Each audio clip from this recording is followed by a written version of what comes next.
Ya, salam jaya peternak Indonesia. Kembali lagi bertemu dengan saya Chandra Destiawan. Di sini kita berdatangan tamu nih, rekan-rekan partner yang ada di Bali yang sudah biasa dengan peternak-peternak di Bali, yang biasa berbisnis dengan kita mungkin sudah kenal. Ini ada Dokter Wira dan ada Dokter Gargita.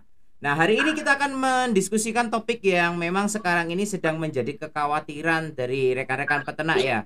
Jadi yang salah satunya yaitu adalah isu adanya penurunan. Sebetulnya saya juga nggak mau mendiskusikan ini nanti membuat apa ya, peternak yang lain juga makin khawatir gitu. Jadi ada isu nih, harga cenderung turun dari kemarin sempat 55, mungkin bulan lalu ya, 55.000 per kilo. Hari ini grafiknya, tabel grafik itu terus turun. Terakhir ada di angka 40-an, ada yang 41, 42, bahkan ada yang masuk juga katanya yang babi-babi kampungnya sudah diambil di angka 39. Nah, ini ada Dokter Wira. Dokter Wira ini selain dari freelancer, dia juga punya kandang babi di rumahnya cukup banyak, setiap bulannya ada panen. Dokter Gar kita juga ada. Jadi kita ngobrol. Ya, pertama saya oper ke Dokter Wira nih. Gimana dok? Terakhir jualan, infonya kemarin kan sempat jualan ya. Itu kirim ke Jawa. Itu infonya landing di harga berapa? Terus perkembangannya gimana? Pandangannya gimana untuk kedepannya? Silakan Dokter Wira. Baik, terima kasih Pak Chandra. Ya kemarin saya sempat apa namanya, ada pengiriman keluar dengan beberapa teman. Kebetulan tabel yang kemarin itu masih di harga 43, gitu, 43.000 per kilogram. Selisihnya dengan harga lokal lumayan sih, waktu itu harga lokal sekitar 38, 39. Kirimannya masih 43, jadi ada selisih sekitar 5.000 lah per kilogramnya. 43 ya. Cuman kalau pengiriman keluar itu kan ada beberapa prosedur yang memang harus diikuti, dari pengambilan sampel darah, cek fisik, dan yang lainnya lah. Agak ribet tapi memang sesuai lah dengan harga yang gitu didapat dengan ketimbang kita jual lokal gitu. Oke, jadi untuk prosedur kita nanti ngobrol di belakangnya. Yang pertama saya mau tanya ini, kalau versinya Dokter Wira nih, karena jadi Dokter Wira selain dari praktisi di sini juga peternak Bali ya kan. Itu isu apa sih yang berkembang? Yang pandangan saya sebetulnya kan babi masih belum banyak di Bali. Tapi kok harga turun gitu? Apa daya beli yang menurun? Apa pasarnya mulai sepi? Atau seperti apa? Atau ada isu-isu apa? Mungkin Dokter Wira lebih update lagi. Kenapa nih kok harganya turun gitu? Kalau dari versi harga turun, ada dari jagal, ada versi lain jawabannya, ada kan peternak ada versi lain gitu. Kalau dari versi pemotong ini katanya pasarnya mulai sepi gitu. Pasar Balinya sepi ya? Kalau Ya, pasar pasar sepi, pembelinya itu konsumen sedikit, ada yang beli gitu. Makanya harga bisa anjlok. Tapi anehnya meskipun pasar sepi, jagal ini masih rutin ngangkat tiap hari gitu. Oh, Sedangkan dari versi peternak itu yang bikin harga turun, ada permainan dari calo-calo babinya ini gitu. ada gerakan bersama menurunkan harga Yang gitu bersama ya? ya, itu. Terus di Jadi, sisi lain juga ada kepanikan dari peternak ini. hmm, Paling ada peternak yang mulai turun 1.000, tiap hari turun 1.000, habis itu bisa 2.000 itu. Mulai berlama-lama menghubungi jagal, jadi penawaran banyak ke jagal kan, ya permintaan pasti gitu lah, harga pasti diturunkan karena penawarannya banyak gitu. jadi peternak ini hari-hari itu mencoba untuk update gitu ya. Jadi ketika Ya, harga itu turun terus gitu, walaupun dia belum mau jual nih, ngikutin harga turun terus ya, lepas babinya di pasar gitu ya kalau turun ya. ya. Bisa dilihat dari postingan di grup-grup Facebook itu kan hampir tiap hari ada ya peternak yang nanya berapa tabel sekarang, tiap hari seperti itu nanya. Yang jawab-jawab di komentarnya itu ya itu aja yang jawab itu. Nah, kalau dari pandangan yang jawab itu kelompoknya jagal atau kelompoknya peternak? Kebanyakan dari kelompok yang gagal. Oh, jadi ada yang nanya Ya, berapa harga gitu, terus yang jawab ini langsung yang jagal ya. gagal atau gitunya calonnya itu. Nah, ini kalau ngobrolin lebih lanjut lagi, lah ketika harga turun, peternak langsung seperti kayak ketakutan gitu. Apakah ini memang nggak diramalkan? Apa memang ini kayak kayak apa ya? Kayak kaget gitu atau memang sudah diinfokan lama tapi nggak percaya atau gimana ini pergerakannya ini? Yang kemarin itu kan karena harga babi sempat tembus ke 51, 52, jadi bibit kan naik itu mas ke harga 1,5, bahkan ada lebih di 1,6 gitu kan bibit itu. Ya. Jadi yang saya lihat kemarin itu bekas teman-teman dari pariwisata yang memang dirumahkan, mereka beralih ternak babi gitu. Mm-mm. Beralih ternak babi, lama-lama beli babi, bikin kandang langsung dibibit tanpa itu hitungan antara harga bibit dengan pakan yang dihabiskan, mereka pelihara aja. Jadi pas yang kemarin panen-panen ini kan yang harga bibit yang masih 1,5 itu, yang panen-panen kemarin kena harga 38 ini. Oh, jadi yang kena harga sekarang agak murah ini itu yang beli bibitnya di harga mahal gitu Yang ya? mahal, yang mahal dia kena kemarin. Gitu. Oke. Jadi kan mereka harga bibit udah mahal, terus pakan lagi kan kemarin ada kenaikan lumayan nih, kenaikan pakan. Jadi pas harga bibit udah turun ke 40, mereka tuh panik ini. Itu Jadi panik. posisinya itu kan sekarang mau kita coba ya mendalami ya. Kalau di level peternak itu apa ya sebegitu? Maksudnya gini, dia berani nggak sih nunggu seminggu? Maksudnya siapa tahu minggu depan naik lagi gitu loh. Nggak berani ya? Atau memang memang pendek banget cash flow-nya ya harus selalu langsung jual gitu ya? Yang kemarin ini kan yang teman-teman yang pelihara yang beli bibit emas 1,5 itu kan memang masih ada simpan uang itu mas dari bekas yang kemarin yang di rumah kan masih ada dia simpan uang, di uangnya diputarkan untuk beli bibit, terus pakan memang mungkin udah cash flow-nya udah pas, dia kan mau kerjasama dengan apa namanya nantinya misalnya mau nahan dengan kerjasama dengan toko pakan kan mikir-mikir juga itu mas, udah nggak gitu lagi. Artinya padahal kalau seminggu di delay itu kan paling bobotnya nambah 4 kilo lah, 4-5 kilo ya Ya kan. bobot nambah. Bobot nambah 5 kilo maksudnya kan kalau dia sekarang di seratusan gitu kan masih bisa 105, 110 gitu kan. Siapa tahu kan. Karena kan harga ini kan dinamis banget kan, naik turun gitu kan. Saya coba ke Kalau memang ini. ditahan, Apa? Apa? kalau memang ditahan maunya mereka itu kan mau ada nahan, tapi kan ada beberapa teman memang yang misal satu Banjar itu satu daerah mereka ada yang jual itu misal babi potong harga misalnya 38, Hmm. mereka dengar cerita di sana kok tak boleh balik mas. Lagi dipengaruhi dengan itu kan pas mereka ada potong yang nangkap, terus mereka sering tanya sama ngobrol-ngobrol di itu lagi sama itu kan pemotong ini atau jagal diinfokan bahwa memang pasar sepi, kan mereka mulai panik juga. Iya ya, jadi memang karena komunitasnya begitu nggak confident mereka ngadepin ya. Coba deh ke Garden dah. Ya, Kalau melihat kayak gini, artinya kamu juga sekarang kan posisi sedang mencoba juga berternak babi. Artinya ada nggak pemikiran kamu lah sebagai inilah ya, eh, lebih intelektual dibanding peternakan rakyat lah. Artinya satu, harga tidak bisa diatur, harga pasti akan naik dan harga turun. Itu udah pasti, itu hukum dagang itu. Sayuran, Iya, cabai, beras, jagung itu semuanya naik dan turun. Nah, menurut kamu lah, pandangan kamu lah, kira-kira apa sih yang harus kita buat ya supaya kita siap dengan kondisi yang naik dan turun gitu loh. Kira-kira kalau kamu jadi yang sekarang nih, dengan kamu ngalami kan cash flow kamu juga nggak tebel-tebel banget gitu kan, artinya kepanikan itu pasti ada karena takut modalnya kegerus terus, ngasih makan terus, kok harga makin turun gitu kan.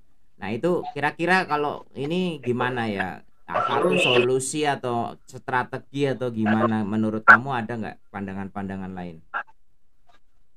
oke. Kalau saya sih memang yang merasakan apa yang emosional peternak dirasakan saya juga sama, karena saya kan levelnya masih level di bawah 50 lah populasi penggemuk kan, cash flow juga sangat terbatas. Jadi ketika seperti ini psikologi memang sangat terganggu Pak, dengan penurunan harga yang sangat drastis dari top of the line-nya harga babi di Bali ya 50-an, sekarang udah merangkak ke 40 kecil ya, udah mungkin udah mulai kepala 3 koma kan. Ya semua orang pasti ingin mendapatkan apa namanya, menjual produk di harga terbaik, pasti itu kan semua peternak. Tapi ketika situasi pasar seperti ini, ya kalau seperti level saya memang nggak bisa nahan, karena takutnya kita pasti feeling akan turun terus. Ketika kita melihat pasar seperti ini, kita kan mengalami kepanikan psikologi, kita melihat mendengar kawan peternak jual sekian hari ini, besoknya udah turun 1.000, lusa turun 1.000, lagi turun, dan turunnya ini cepat, tidak seperti kenaikan harga. Jadi kita ya posisi mau nggak mau kita harus melepas barang kita miliki gitu Pak. Jadi kalau menurut saya sih, kalau level kayak saya mungkin lebih bertahan di penjual bibit sih, kalau situasi pasar seperti ini agak lebih gini, Bukan, cash flow-nya artinya lebih stabil. ketika kamu memulai, kamu kan beli kucit kan, belum belum punya Ya, kucit sendiri kan. Nah, ketika beli misalnya nih tadi Wira bilang harga 1,5 tuh, sekarang jualannya murah. Kamu waktu setting kan, kalau namanya bisnis biasanya di depan kan ada hitung-hitungannya kan, proposal kan. Kamu setting itu jual di harga berapa? Masa kamu berani memastikan jual di harga 45 kalau kamu nggak tahu dan kamu nggak bisa ngatur pasar nih gitu. Kamu setting di ekspektasimu tuh nilai berapa coba kalau kamu beli kucit tuh? kemarin saya hitung di gini, misal saya nggak target gede-gede Pak, saya memang di 40-an kecil saya gini, BEP saya Ya hitung kan. artinya kamu realistis Ya, kan? Artinya ya kamu realistis saya iya. karena Eh, karena gini, pasar tuh kalau udah harga udah jenuh pasti pasarnya harga nggak akan mungkin naik. Jadi kan kita ambil titik aman, jadi kita expect-nya ya di level-level wajar aja gitu, maksudnya nggak mungkin harga kalau tinggi kan demand, harga tinggi kan otomatis daya beli juga turun kan, jadinya daya beli masyarakat otomatis nilai harga daging naik gitu jadinya. jadi sekarang ini Karena sebetulnya pasar kamu pasar juga udah agak cemas, misalnya hari ini kamu ada panen, kamu juga udah pucet ya ketika harganya udah 39, 38 gitu ya. Kamu setting iya di 40 dulu, kan? iya, jadi ya di 45 pun kemarin juga sempat jual saya akhir September ya kalau nggak salah, masih di 45 kan, masih 45, masih Kamu nggak masih cuma senang sekarang lah, karena masih. hari ini kamu nggak punya babi potong kan? Tapi ketika kamu punya, Iya kamu juga mikir kan mau jual kan? pasti jual daripada memperbesar loss kan, lebih baik cut loss lebih cepat. Ini kalau lihat harga, Ira, kamu kalau lihat kamu ya ini, misalnya harga kucit lagi tinggi, jadi bagusnya kita delay atau malah masuk? Karena kalau lihat dari sejarah, harusnya di hari itu harga 1,5 cari kucit pasti lagi susah tuh. Kenapa kenapa harganya 1,5 kan? Tapi kenapa ya 6 bulan berikutnya harga malah turun gitu? Jadi apa datang babi dari luar? Apa yang kemarin ini pada ditahan babinya sengaja nggak dijual yang 1,5 gitu. Tapi kalau aku jadi breeding kan harga 1,5 tak jual aja, ngapain tak gemukin kan gitu. Biar orang aja yang gemukin. Pas harga murah baru kita ambil pengemukannya kan gitu. Itu gimana kok kebalik-balik gitu kan, kadang orang ketipu Ya, tuh. sebenarnya kan yang bagusnya kita beli bibit pas harga di bawah gitu mas, bukan pas harga mahal kita Nah, dia nilai analoginya tiketnya gimana? gitu. Karena kalau harga murah kan artinya babi lagi banyak di pasaran, lagi bludak. Nah, kayak supply lebih Ya, tinggi daripada demand maka harga murah. Tapi kalau supply lebih rendah kan harga mahal. Atau Ya, ada dinamika lain nih, karena harga murah malah jualannya harganya tinggi. Harga tinggi dibeli malah jualannya 6 bulan apa 5 bulan harganya malah turun. Itu gimana tuh? terus sekarang kan memang jagalnya memang lagi sedang nyari ya, nyarinya ya gini sekarang kan babinya emang kamu dekat aja juga gitu kan mas. Tapi peternak sekarang ditahan babinya itu. Oh, tunggu. Peternak berani nahan babi sekarang? Ya ditahan. Kan ramai itu di grup-grup di Facebook, di media sosial yang lainnya. Mereka ditahan, kalau nggak dibeli harga 45 mereka nggak lepas gitu. Enggak, aku sih pesimis ya dengan ini ya. Maksudnya di Jawa aja cara begini ini nggak akan berhasil karena Nah, memang seperti itu. satu dua orang itu pasti ada aja yang lagi butuh duit. Nggak mungkin lah karena di Jawa notabene Lepas owner-owner di gitu. Jawa itu berduit loh, artinya ini tapi satu dua yang rumahan tetap nggak bisa nahan itu yang akhirnya nggak kuat ngangkat ininya. Uh,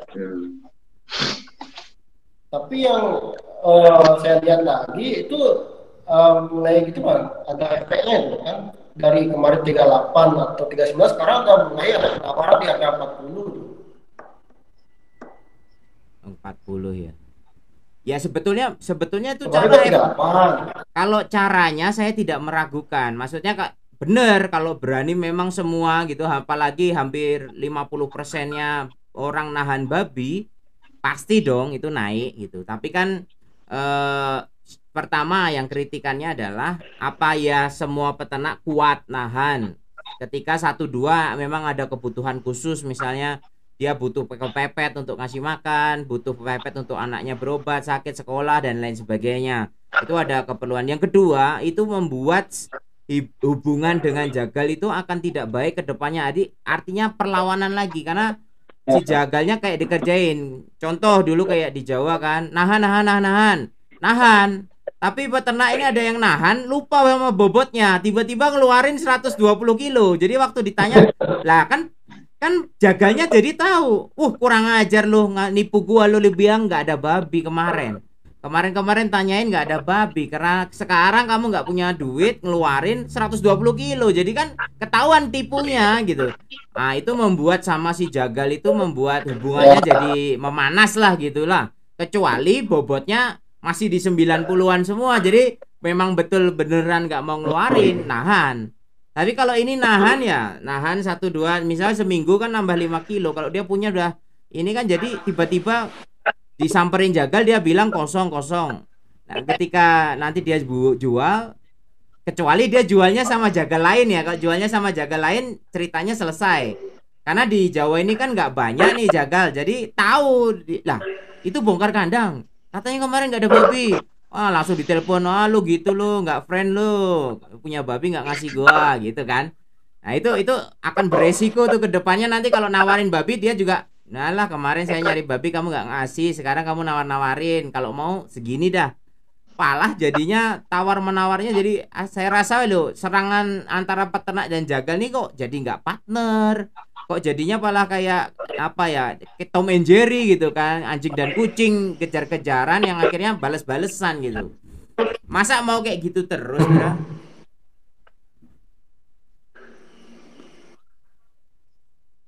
Ya makanya kan apa namanya, di saat seperti inilah emang jagal peternak itu kan saling membutuhkan mas. Dengan dengan poultry shop itu kan beberapa pakan yang saling membutuhkan ketiga-tiganya itu.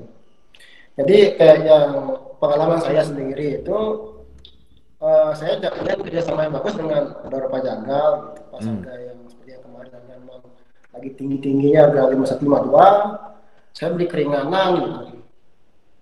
Saling membantu lah itu mas. Beli keringanan saya turunkan harganya. Nah saya lebih suka tapi pas harga sebetulnya saya yang kemarin turun. Saya lebih suka sebetulnya cara yang kamu kembangkan ini, artinya ada hubungan yang baik dengan jagal kan, jadi ada toleransi nih, ambil nilai tengah, nggak ketinggian nggak kerendahan. Itu awal mulanya ngembanginnya gimana sih bisa ngomong gitu ke jagal tuh biar ada dealingnya tuh awal mulanya? Saya kemarin kan di waktu harga 50 kemarin kan ada memang jagal yang nyari ke saya gitu kan, dia beli memang, terus bagi saya kualitas yang disukain di waktu setelah itu kan mulai harga naik ke 51 52 gitu. Terus jagal ini memang nanya ke saya apa udah ada siap panen, saya bilang ada gitu. Saya tanya harga berapa, Jagalnya bilang harga masih 50 gitu kan. Hmm. Saya cerita ke jagal bahwa di sini ada harga minta 5152 gitu. Tapi karena saya mau memang komitmen dengan jagalnya, saya bilang ini ya udah ambil aja harga 50, tapi nanti pas saya harga di bawah tolong dibantu juga gitu. Ini sampai Itu sekarang itu masih berjalan itu. itu ada hitam atas putih atau asas percaya aja? Saya percaya aja mas, memang Asas percaya diambil ya. itu. Ya. Oh. Oke, kalau sekarang ke Dokter Gargita deh. Kalau menurut ini tanggalan nih, momen-momen apa aja nih bentar lagi di Bali yang bisa ngangkat harga nih? Artinya kita mau coba ini menyemangati di tengah-tengah. Saya kadang juga kasihan ya. Ya, di satu sisi ada ancaman ASF gitu kan. Kalau gagal ya nol gitu. Tapi kok harga jualan babinya juga tipis-tipis begini, jadi ya kayak kayak sepintas kayak nggak worthy aja memperjuangkan babi ini gitu kan di saat-saat harga turun begini. Jadi mungkin ada pandangan-pandangan nih, biasanya kalau di Bali gimana nih? Nah, yang saya tahu kan terdekat ada hari raya, Natal, Imlek, Tahun Baru gitu kan. Yang hari raya Balinya ada nggak? Balinya bulan depan Oktober itu kan ada Galungan Kuningan. Itu kan pasti rata-rata orang motong babi di sana kan. Galungan Kuningan tanggal berapa? Belasan Oktober. Belasan Tanggal Oktober. Ini kan uh, udah tanggal 24. Jadi 10 harian lagi, 25 ini ya. Lebih 2 mingguan lagi lah ya. ya pasti sana ada momen. Di Bali kan hampir semua dusun itu motong babi ya, udah 3, 5 pasti motong kan.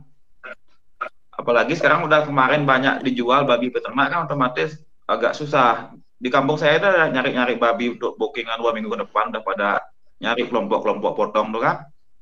Kelompok potong berkelompok paling 10 orang motong 1 ekor kan, mereka nyari udah mulai keliling nyari-nyari babi untuk ini, untuk Ad, potongan lagi 2 minggu. Jadi kan ad, kemungkinan ada momen kenaikan harga nanti di akhir bulan, di pertengahan bulan Oktober ini gitu kan gitu. Tunggu, ini kepastiannya dulu nih. Di berkaca dari Galungan dan Kuningan yang terakhir, di saat ekonomi lagi terhimpit sama COVID, apakah ada penurunan demand apa enggak dari biasanya peak season? Maksudnya kan misalnya satu pura biasanya 4 ekor gitu, apa terus jadi 2, apa tetap nahan di 4 walaupun harga lagi mahal, walaupun ada tekanan COVID, ekonomi melemah gitu, tetap apa ada penurunan nih kalau berkaca dari yang hari raya terakhir nih?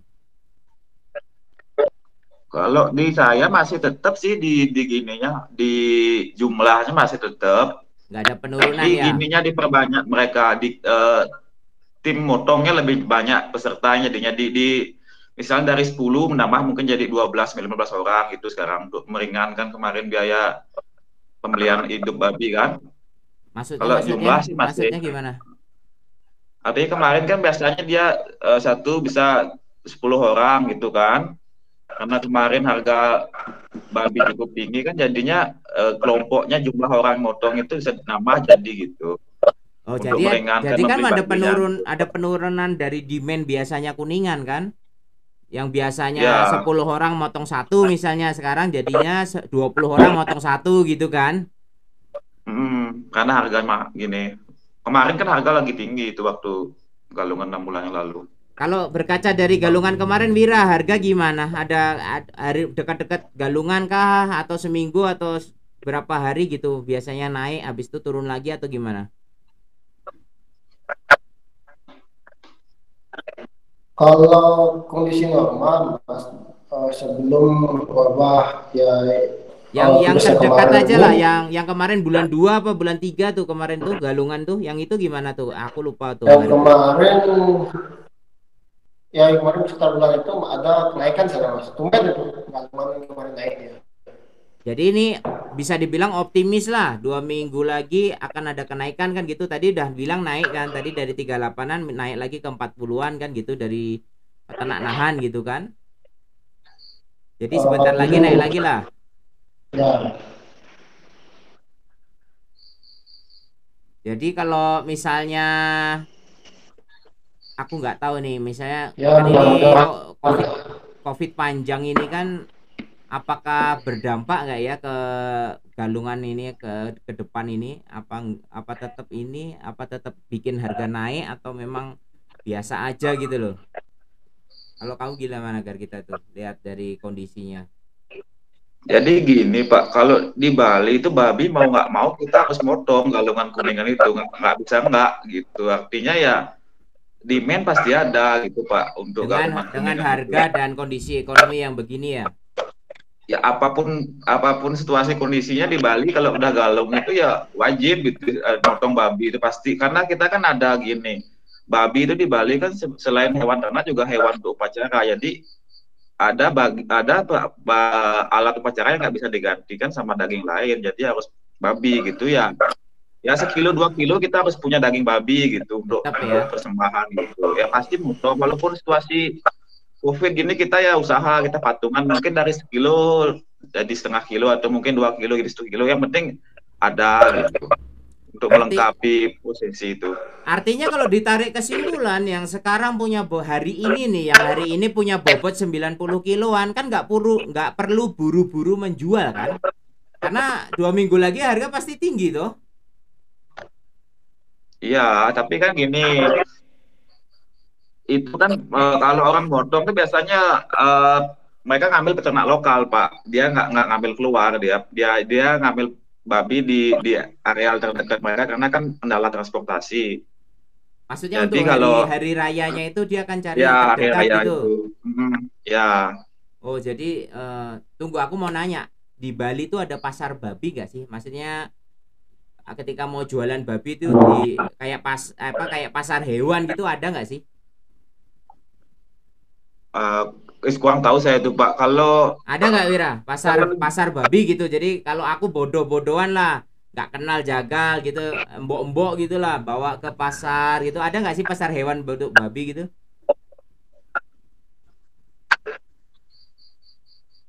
Kalau babi udah besar dia untuk bisa potong nggak ada Mas, tapi kalau kucitnya babi piglet itu ada. Oh di piglet ada ya, tapi kalau yang mau potong nggak ada ya? nggak ada. Nah, kan ini kenapa bawahnya juga Mas ini ya? Ini kayaknya yang membuat si peternak ini tidak bisa ketemu langsung sama end user, tahu nggak? Jadinya mau nggak mau karena tidak ada pasar. Ini sama persis kondisinya sama di Lampung, nggak ada pasar hewan, jadi dia orang nggak tahu mau jual kemana, otomatis ngubunginya broker lagi, karena yang punya link masuk ke RPB, yang punya link ke meat shop itu cuma si broker ini tadi. Nah makanya ketika brokernya kompak dia bisa nyetel harga, tapi kalau peternak diberikan satu tempat untuk mengedilkan harga dengan end user, itu nanti lain. Mungkin end user sekarang 42 43, mungkin kalau yang hari ini mau nikahan, ya minggu ini mau nikahan atau ada acara atau apa gitu, mungkin dia 42 43 masih mau loh hari ini, karena dia pikir babi harganya 50.000 kan gitu. Pasarnya kan. Nah kemarin tuh aku lihat di TV ada yang ada aplikasi namanya blantik.com. Blantik.com nih bagus nih, dia membuat aplikasi yang menghubungkan antara peternak yang punya babi mau potong sama orang yang mau beli hari ini. Jadi kita motong tengahnya broker nih, walaupun nggak semua ya, tapi di sini dia nolong lah, artinya peternak biar ketemu sama buyernya, jadi dealing di situ. Nah ini aplikasinya nih di tengah nih sebagai mediator, cuma dia memang jelas di situ dia minta komisi, tapi lebih enak kan karena peternak sama bayarnya ini bisa dealing nih, harganya bisa dealing harga berapa gitu kan. Nah terus dari aplikasinya dia nanti motong setiap transaksi berapa, aku juga belum tahu sih, cuma kemarin dia pemenang kontes startup gitu, dia dapat penghargaan karena konsepnya bagus, nolong. Jadi ya masalahnya kita bikin Excel aja kadang belibet gitu kan, mau bikin program pula buat ini. Tapi ke depan konsepnya bagus. Ini mungkin penonton atau rekan-rekan yang memang punya kemampuan di bagian pemrograman, kita sih babi dan komunitasnya punya, pasar kita punya, cuma kan sekarang ini masih manual nih. Oh Bu ini punya babi, Pak itu nyari babi, oke match. Kayak kemarin Wira ada temennya mau jual ke Jawa, ketemu sama Wira match gitu. Tapi kan itu satu-satu karena berhubungan. Tapi kalau ada sistem yang mempertemukan kan enak nih. Setiap mau jualan kayak toko online kan. Nih ya, ini saya punya babi bentuknya gini, saya buka di harga segini. Nah nanti ada pembelinya mau masukin gimana gitu untuk apa dealing di harga jual. Nah tadi kita udah ngobrolin nih harga, ngobrolin ini. Nah